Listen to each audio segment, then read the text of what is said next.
Sir, we caught her. She broke into your safe and ran off with your daughter." The voice on the other end of the call cracked like dry glass.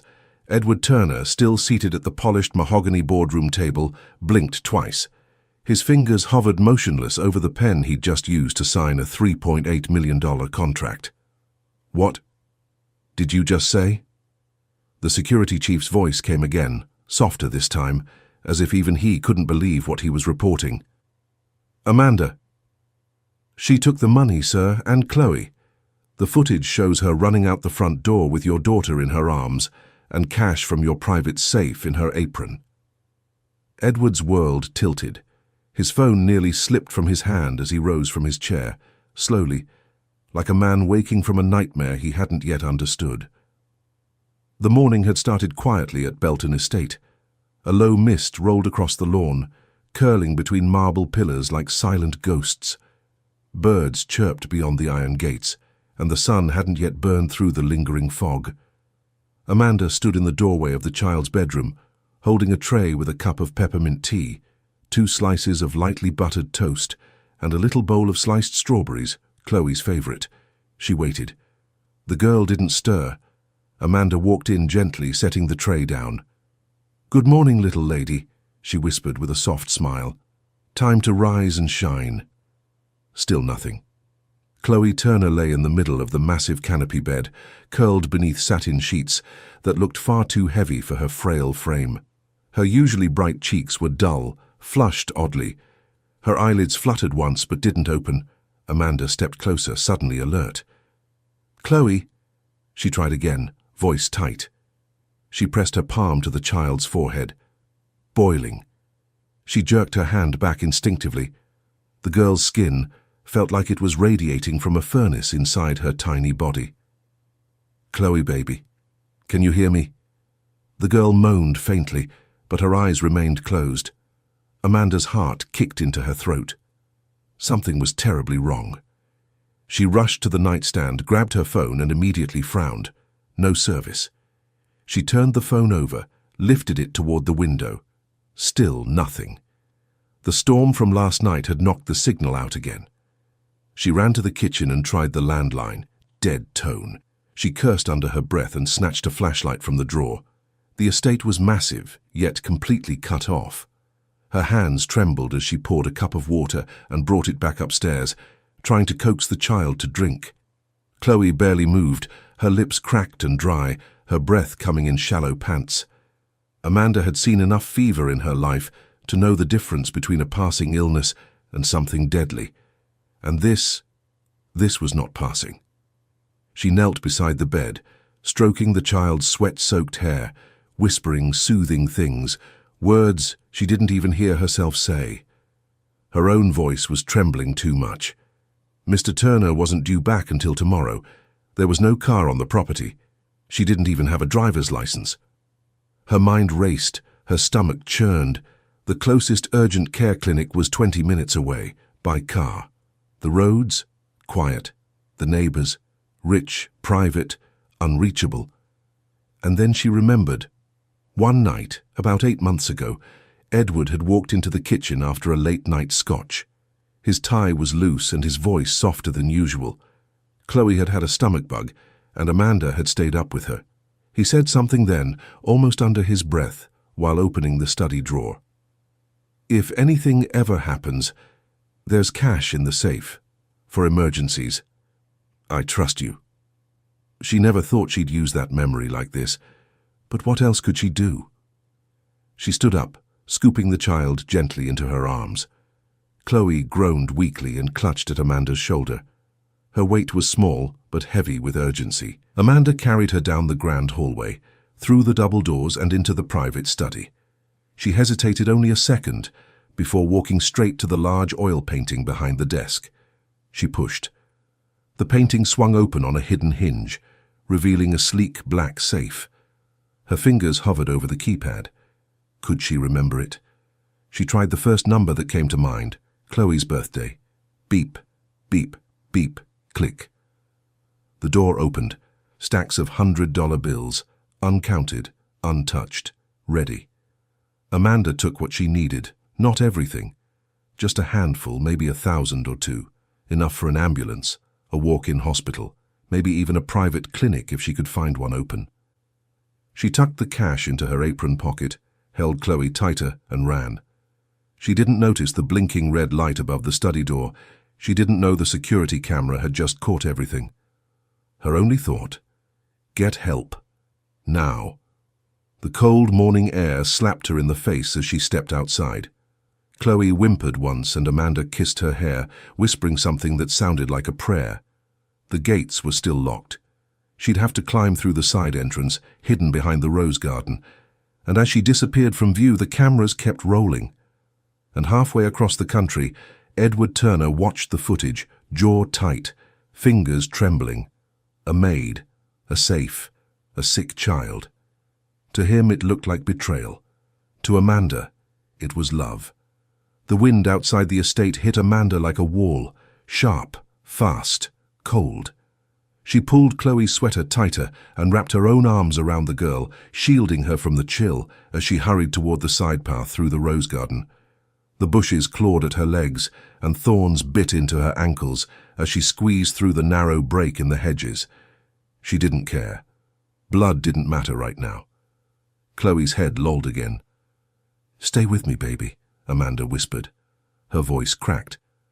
"Please, stay with me."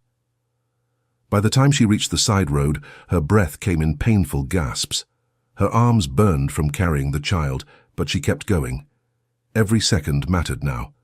Her shoes slapped the pavement. Her legs shook. The cash in her apron pocket pressed against her stomach like a secret weapon and a confession all at once. Cars passed, 3 of them. None slowed. She screamed at the 4th. "Please, help me. I need a hospital. She's not breathing right." The driver slowed, but didn't stop. His eyes glanced at her in the mirror, then quickly turned away. A black woman in a uniform running down the road with a white child and a bundle of cash. What did they see? Not a savior, a thief, a kidnapper, a story they didn't want to be part of. Her throat tightened. "Don't you dare give up on me now," she whispered to Chloe. "You didn't survive all these years for it to end like this." She finally reached the main road and spotted a small gas station up ahead, the kind that sold lottery tickets, dusty bottles of soda, and cheap prepaid phones. Amanda burst through the door, nearly collapsing onto the counter. "Call an ambulance," she shouted. "She's not breathing right. Please." The cashier stared at her. She could see him trying to figure out what this was, a scam, a robbery, a setup. She unwrapped Chloe's coat enough to show her pale skin, her sunken cheeks. "She's dying," Amanda sobbed. "Call someone." The man picked up the phone and dialed. Finally. Back in Chicago, Edward Turner stood over the conference table, phone pressed to his ear, watching the same footage for the 3rd time. Amanda, his employee, holding his child and running. That part was undeniable. But the way she held her, the way her body curved protectively around Chloe's fragile frame, the way her hand never stopped stroking the girl's hair. "I need a jet back to Rhode Island, now," he barked to his assistant. She blinked. "Sir, your board meeting, cancel it, all of it." His voice was low but final. He was already moving. There was a time when Edward would have doubted his instincts, but something about Amanda's face in that video, it wasn't fear of being caught. It was terror of losing someone. At the hospital, Amanda stood beside the bed, while doctors and nurses hovered around Chloe's tiny, trembling body. Machines beeped, wires dangled, a mask covered her nose and mouth, pumping air into her lungs. "She's dehydrated, severe fever. It looks like a rare bacterial infection, fast-moving," the nurse explained. Amanda just nodded, tears streaming down her face. "She wouldn't have lasted another hour," the nurse added gently. Amanda covered her mouth to stop from screaming. Outside the room, a female officer waited. "I'm going to need to ask you some questions," she said. Not unkindly, but with the tone of someone doing their job. Amanda wiped her face, squared her shoulders. "I didn't steal that money," she said before the woman could speak. "I used what I had to. She was dying. I had no phone, no car, no help. I did what any mother would do." The officer didn't respond. She just kept writing. Meanwhile, Edward's private jet touched down at a Rhode Island airfield. As he stepped into the black SUV waiting on the runway, he opened his phone again. The footage from the estate replayed in his hand. He watched Amanda bolt from the study, the child slipping sideways in her arms. There was panic in her steps, desperation in her eyes, and something else he hadn't noticed before: love. Inside the hospital, Amanda sat in the hallway, her knees pulled to her chest, her apron still stained with Chloe's sweat.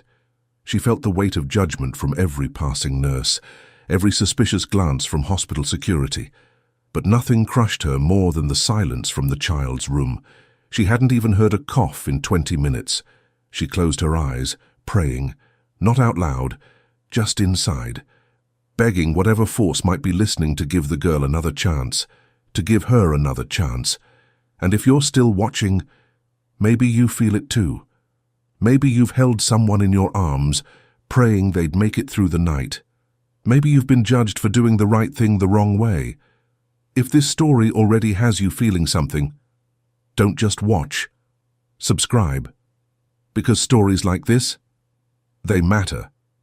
And you being here, it matters too.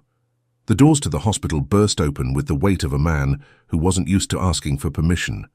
Edward Turner stormed in, his overcoat flapping like a flag of war. 2 security guards flanked the lobby, but neither moved to stop him. His name carried weight. His expression carried warning. "I'm looking for my daughter," he said to the nurse behind the glass. "Chloe Turner. She was just brought in." The nurse hesitated, typing something into the system. "Yes, sir. She's in room 204, but you'll need to speak to—" He was already walking.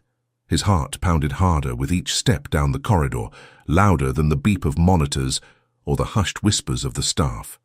When he reached the room, he stopped cold. Through the window, he saw her, Amanda, sitting at his daughter's bedside, one hand gently brushing Chloe's hair off her forehead, the other holding her small, limp hand. Her head was bowed, her lips were moving silently. He didn't know what she was saying, he didn't care. He flung the door open.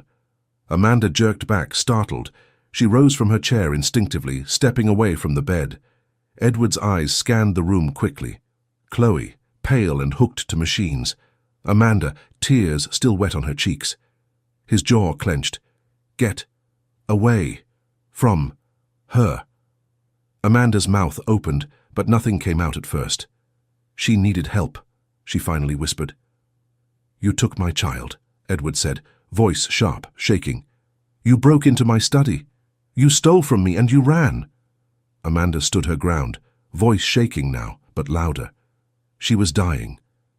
"And you thought you had the right to decide how to fix that, with my money?" She took a step forward. "You weren't there." His eyes narrowed. "I did what you wouldn't, what you couldn't. You could have called someone. There was no signal, the phones were dead, no staff, no car, no neighbors. What was I supposed to do? Just sit there and watch her fade?" His face twisted, but he said nothing. Amanda stepped closer. "You're angry because I took money out of a safe. I'm angry because you locked your daughter and a maid in a mansion and called it parenting." Edward flinched. It was the first real hit. "I didn't take your money for me," she said. "I didn't run to hide. I ran to save her." He looked at her like he was seeing someone else entirely. And maybe he was. The Amanda he knew was quiet, polite, invisible, the help. But the woman in front of him now, she was full of fire, fury, love. "You could have called me," he said, weakly this time. Amanda laughed bitterly. "You think I didn't try?" There was silence between them, so thick it felt like fog. Behind them, Chloe stirred faintly. Her leg twitched under the blanket. Amanda turned immediately, back to the child's side. Edward didn't move. He just stood there, watching a woman he barely knew cry over a daughter he'd always claimed to love. And for the first time in a long time, Edward Turner felt something unfamiliar. Shame. Outside the room, the officer from earlier watched the exchange through the window. She'd heard enough to know there was more to this story than a robbery. And yet, she still had orders to follow. She approached Edward gently once he stepped out of the room. "I'm sorry, Mr. Turner, but We're going to need to take a full statement, and Amanda may need to come down to the station after the doctors clear her." Edward didn't answer. He just nodded blankly. Downstairs, Amanda was given a warm drink and a blanket as she waited. Her hands trembled as she tried to sip from the styrofoam cup. She wasn't worried about the law. She wasn't even worried about Edward. All she could think about was Chloe's tiny fingers, how they'd gone cold in her palm. The fear of losing her had eaten her alive. Still was. Upstairs, Edward sat alone in the hallway, his head buried in his hands. He'd built empires, bought companies, restructured entire cities, but he couldn't save his own child. And the woman who had? He'd nearly had her arrested. The hospital room smelled faintly of antiseptic and plastic, but it was quiet, too quiet. Amanda sat near the window, her eyes fixed on the IV drip. Every drop felt like a countdown. Chloe lay still, her body dwarfed by wires, tubes, and the oversized hospital gown. She hadn't opened her eyes in hours, but her breathing had stabilized. That was something. Amanda hadn't left her side, until Edward asked her to step outside for a moment. The moment had turned into 20. When Amanda returned, Edward was in the chair beside Chloe, holding his daughter's hand. His thumb traced her knuckles the way Amanda had earlier. He didn't notice he was mimicking her, or maybe he did. Maybe that's why his eyes didn't meet hers when she entered, his voice low. She didn't answer. She just moved to the far wall and leaned against it, arms crossed. Silence filled the room again, broken only by machines. "I talked to the doctors," Edward said, staring at the monitors. "They said, if you hadn't brought her in when you did, she would have died," Amanda finished flatly. Edward closed his eyes for a second. There was no way to sugarcoat it. "I was wrong," he admitted. "About you." Amanda raised an eyebrow. "Because I didn't let your daughter die?" He flinched again. Another hit. No gloves. He turned to look at her for real this time. "I don't know how to fix this," he said. "You don't," she replied, her tone steady. "But you can start by listening." He nodded. But neither of them spoke. An hour passed. Amanda hadn't moved. Edward shifted uncomfortably in his seat. Eventually, a nurse entered with an update. "She's stable for now, but we'd like someone familiar to stay overnight in case she wakes up disoriented." Edward stood. "Of course. I'll stay." The nurse hesitated. Actually, she kept murmuring for Amanda before she went unconscious. "Amanda may be the best person." Amanda turned to Edward slowly. "I'll stay," she said quietly. He nodded once, stepping back. But he didn't leave. Instead, he walked to the window and looked out over the city lights. It was raining. The droplets smeared down the glass like tiny rivers. Amanda moved to Chloe's bedside, checking the blanket, adjusting her head on the pillow. Edward broke the silence. "When Chloe's mother died, I shut down." Amanda said nothing. "I didn't know how to be a parent. I just gave her things, toys, tutors, a house with 20 rooms and no one to talk to." "You gave her what money could buy," Amanda said softly.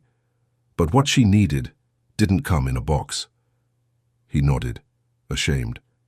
Amanda turned toward him.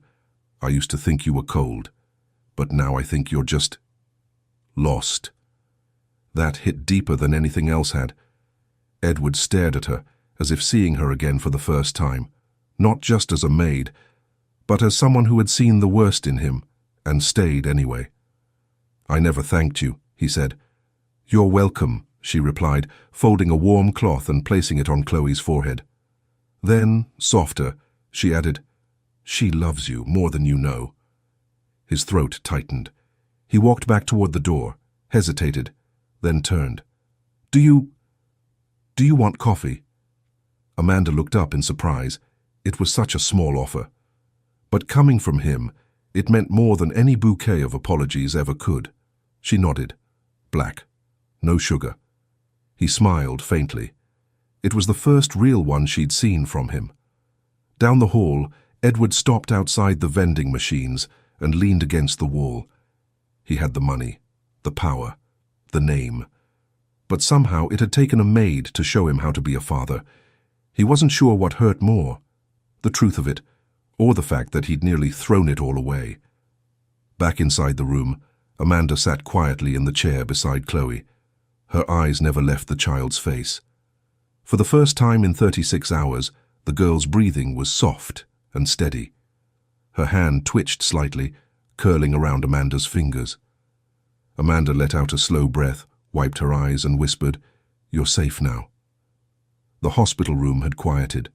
Machines still beeped, but softer now. Chloe was resting, her tiny hand wrapped around Amanda's index finger like she was holding on to the one person left in the world she trusted. Amanda hadn't moved in an hour.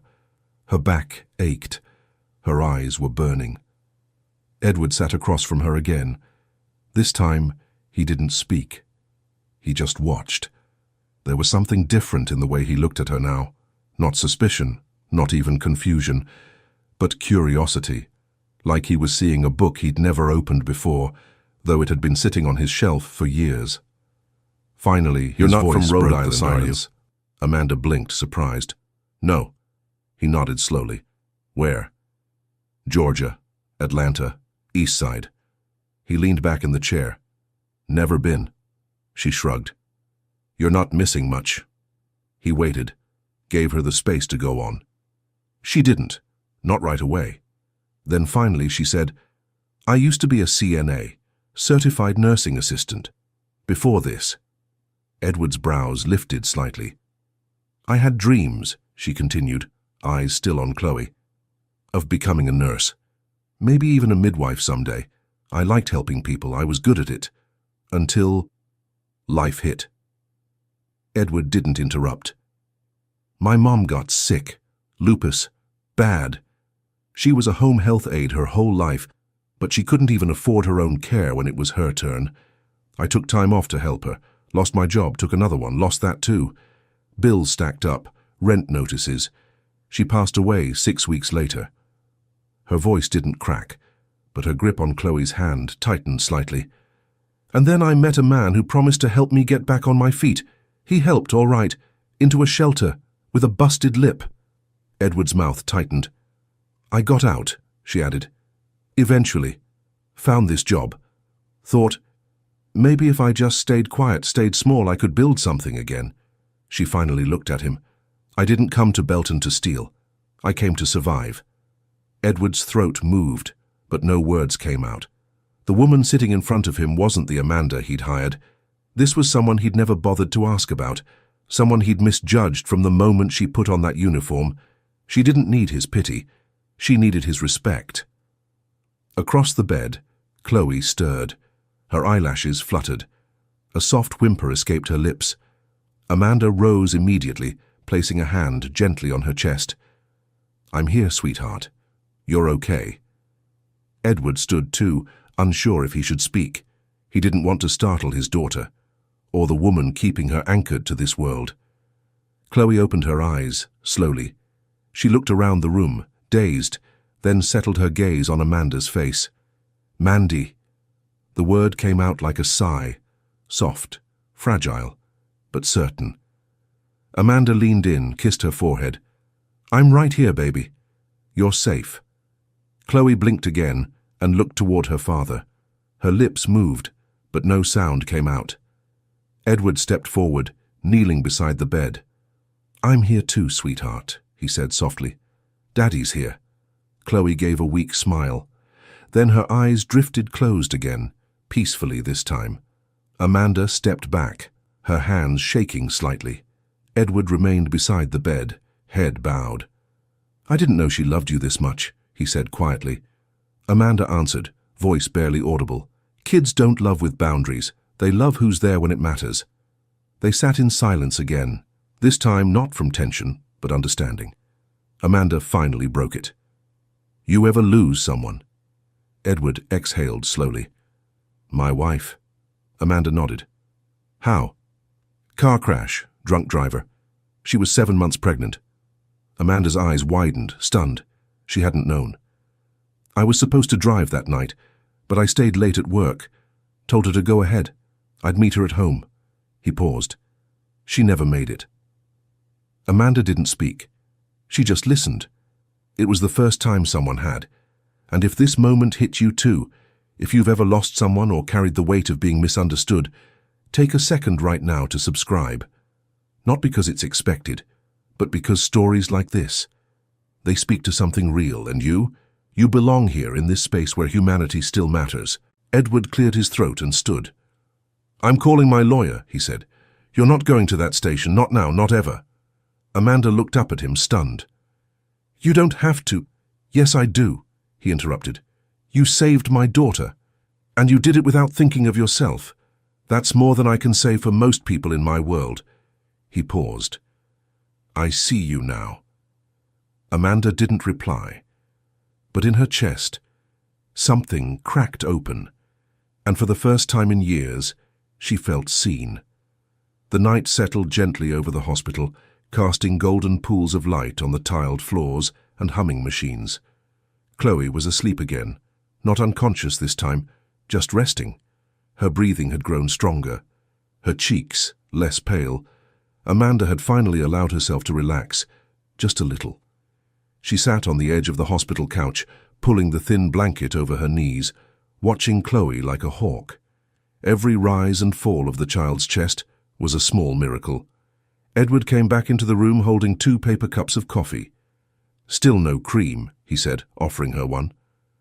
Amanda took it and raised an eyebrow. "This hospital's got 20 vending machines, but no half and half. That should be a crime."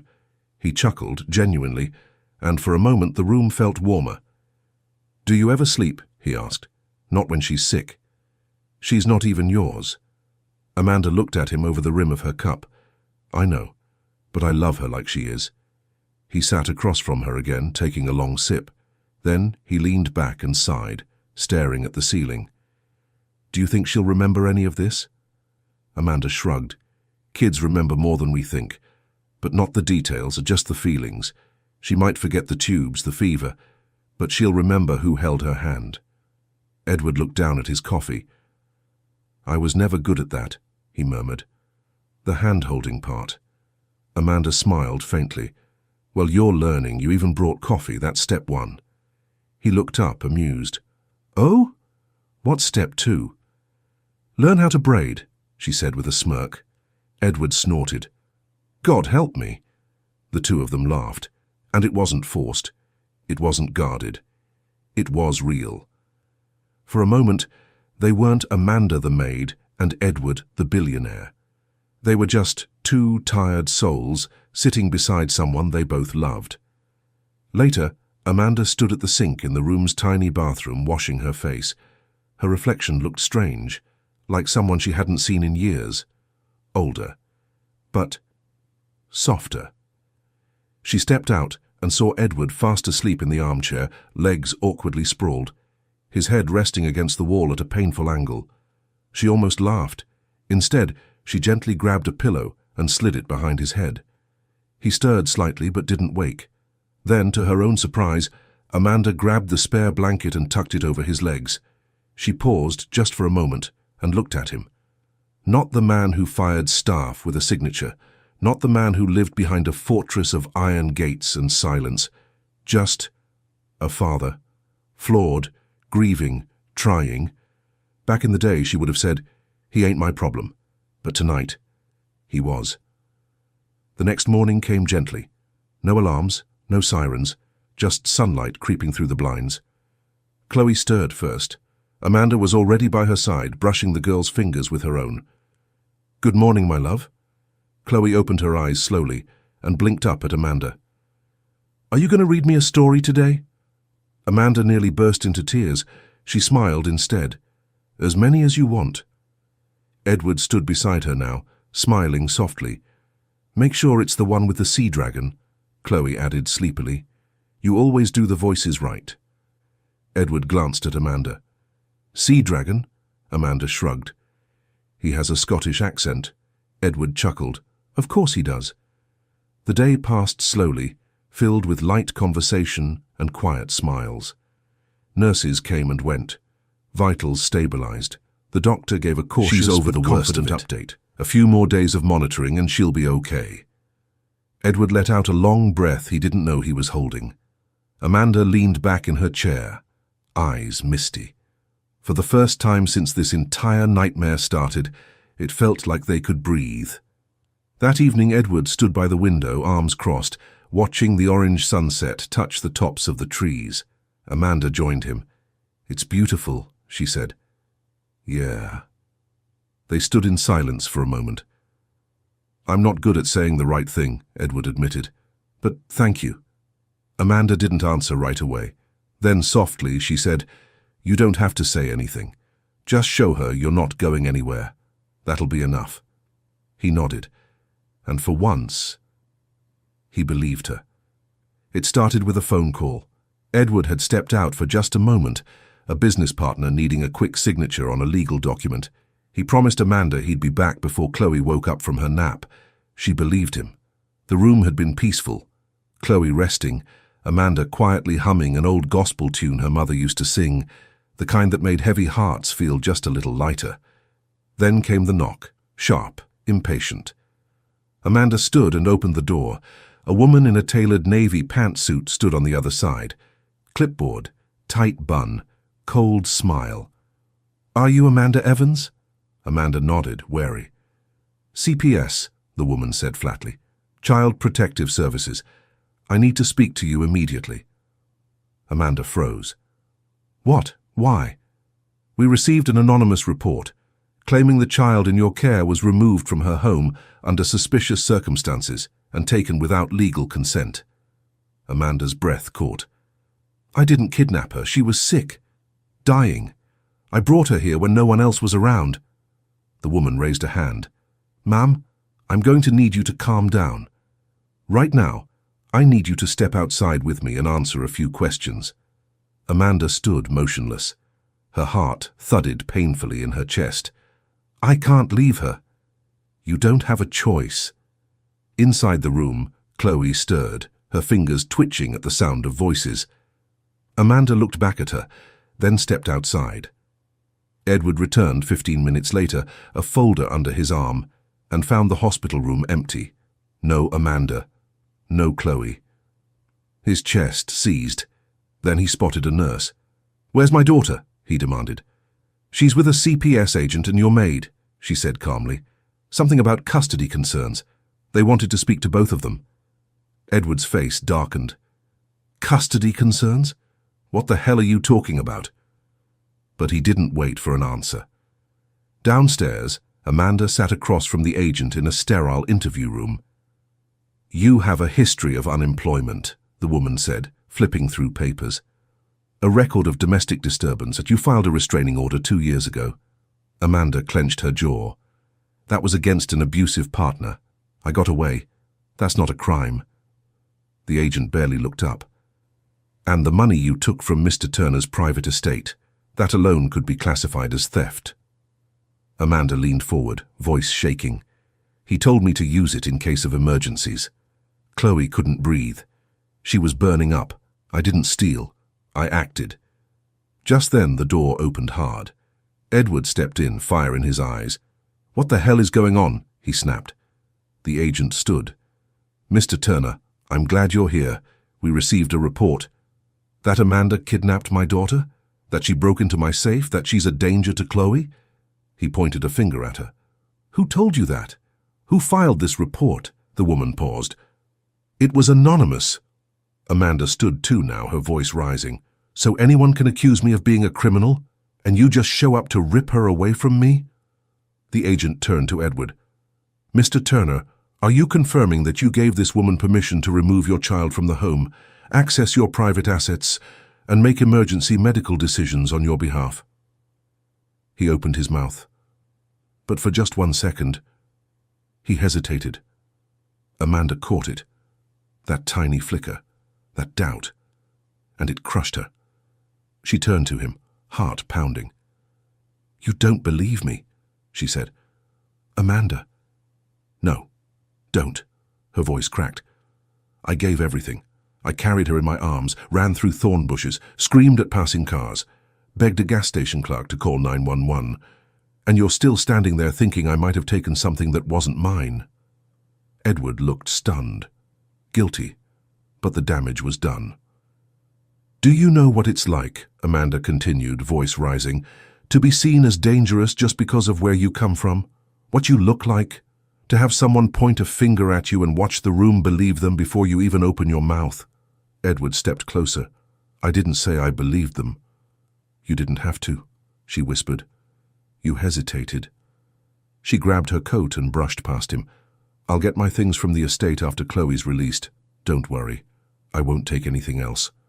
Edward called after her, but she didn't turn back. She couldn't. Outside, the wind bit at Amanda's face, but she didn't feel it. Her eyes burned, her throat clenched. She had cried all the tears she had in this life. Now she just walked, away from the hospital, away from the child she loved, away from the man who almost made her believe she was worth more than the world had ever told her she was. Amanda sat at the bus stop just outside the hospital. The wind whipped through her coat, but she barely noticed. Her fingers were clenched around the fabric of her sleeves, her jaw tight, her eyes staring blankly at the traffic passing by. She hadn't cried since she left the interview room. She wouldn't cry now. She'd done what she came to do. Chloe was safe, alive. That should have been enough, but it wasn't. Because somewhere in between, warming soup, braiding golden curls, and telling bedtime stories in silly voices, Chloe had become her own. And somewhere between angry whispers and late-night coffees, so had Edward. Amanda closed her eyes and tilted her head toward the sky. "Don't be stupid," she muttered to herself. He was a billionaire. She was a maid. She couldn't afford to make those kinds of mistakes. She had once believed people like him didn't see people like her. And maybe she had been right. But he had said thank you. He had tucked a blanket over her knees. He had offered coffee with no sugar. He had almost seen her. Almost. Inside the hospital, Edward stood in the empty family lounge, staring at the vending machine like it had answers. He hadn't slept. Not really. His tie was gone, his shirt wrinkled, and his voice hoarse from arguing with legal reps and apologizing to Chloe for something she didn't even understand. She kept asking for Amanda. She'd whispered it in her sleep. Mandy. That one word pierced him deeper than any lawyer ever could. He clenched his fists and stared at his reflection in the vending machine glass. "You froze," he muttered. "You hesitated." Again. His voice cracked on the last word. The problem wasn't Amanda. The problem was him. Every time someone got close, he let them fall through the cracks. His wife. His daughter. Amanda. He picked up his phone for the 10th time. Looked at her name, Amanda Evans. He hovered his thumb over the call button, then paused. Would she even answer? Would he blame her if she didn't? Amanda was still at the bus stop, watching the next ride pull in, its headlights dim in the early dusk. She stood. Her phone buzzed in her pocket. She ignored it, buzzed again, then once more. She looked down. Edward Turner. She hesitated. The doors to the bus opened behind her with a hydraulic hiss. The driver glanced at her. Getting on? Amanda looked at her phone again. The screen went dark. She closed her eyes. She didn't know if she was making the right choice, but she wasn't ready to walk away. Not yet. She stepped back from the curb. "Not today," she said quietly. The bus doors closed, the bus pulled away, and Amanda, for the first time in years, let herself hope. Edward sat on the edge of Chloe's hospital bed later that evening, running his fingers through her hair. "She misses you," he said aloud, though Amanda wasn't there to hear it. "She doesn't say much to me, but she lights up when you're around. I don't know what you did, Amanda, but whatever it was..." He exhaled. It saved her. Then he stood and walked to the window, pulling out his phone again. One more text. He typed slowly. "I don't want to fix this with words. I want to fix it with truth. I see you now. I'm sorry I didn't before. Chloe's asking for you. Please come back." He hovered over the send button, and this time he pressed it. Amanda read the message. Her heart stuttered. It wasn't flowers, it wasn't grand, it wasn't perfect, but it was honest. and after a lifetime of being invisible, honest was enough. She reached for her coat. Amanda stepped into the hospital room like she didn't belong there, even though she did. Even though Chloe's eyes lit up the second she saw her, her arms reaching out like gravity had pulled her in. "Mandy!" the girl cried, her voice raspy but happy. Amanda rushed to her, pulling her into a gentle hug, careful of the wires and tubes. Chloe buried her face in Amanda's neck and let out a soft sigh. "I missed you," she whispered. Amanda's eyes welled up, but she held it together. "I missed you more, little star."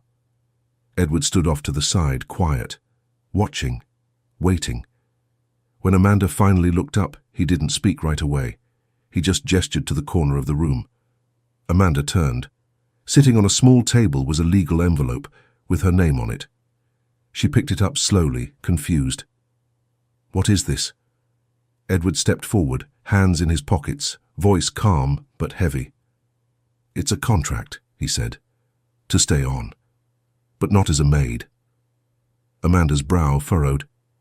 "I want you here," he continued, "in this house, in Chloe's life, as part of the family." Amanda blinked. She didn't understand. Edward exhaled. "I talked to my lawyers. I'm setting up a medical trust in Chloe's name. You'll be the co-caretaker. Full authority to make decisions when I can't. You'll have an apartment on the estate. Fully furnished, fully yours. No uniforms, no curfews. Just home." Amanda's hand trembled slightly as she held the envelope. "I'm not trying to pay you back," Edward added, "because what you gave can't be bought." He looked her in the eye. "I'm asking you to stay, because we need you, not as help, as family." Amanda said nothing for a long time. Then she looked at Chloe, who was now watching them both with sleepy curiosity. "You sure about this?" she whispered. Edward nodded. "I've never been more sure of anything." Later that week, when Chloe was cleared to return home, the gates of Belton Estate opened again, not to cold silence, but laughter. Amanda sat beside her in the back seat, reading her a story. This time, the sea dragon had a ridiculous Irish accent. Chloe giggled so hard the driver nearly missed a turn. Edward sat in the front, quietly smiling. When they reached the estate, Amanda stepped out of the car, and for the first time she didn't feel like she had to explain why she was there. The estate had changed too. The walls weren't taller, but they weren't as heavy. The silence didn't press down. It held space. Amanda walked into her new apartment, just beside the garden, and stood still. A real bed, a bookshelf, a couch by the window where sunlight spilled in. She opened a closet. Inside were her favorite shoes, the ones she thought she'd lost. Next to them, a brand new copy of the book she always read to Chloe, the pages worn, the corners bent. Edward had remembered. Tears welled in her eyes again.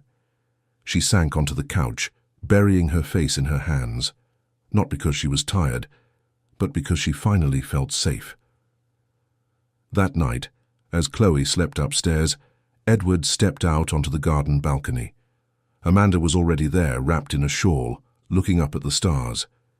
He sat beside her. "You ever think," he said softly, "that maybe some storms don't come to break us, but to clean the air?" Amanda nodded slowly.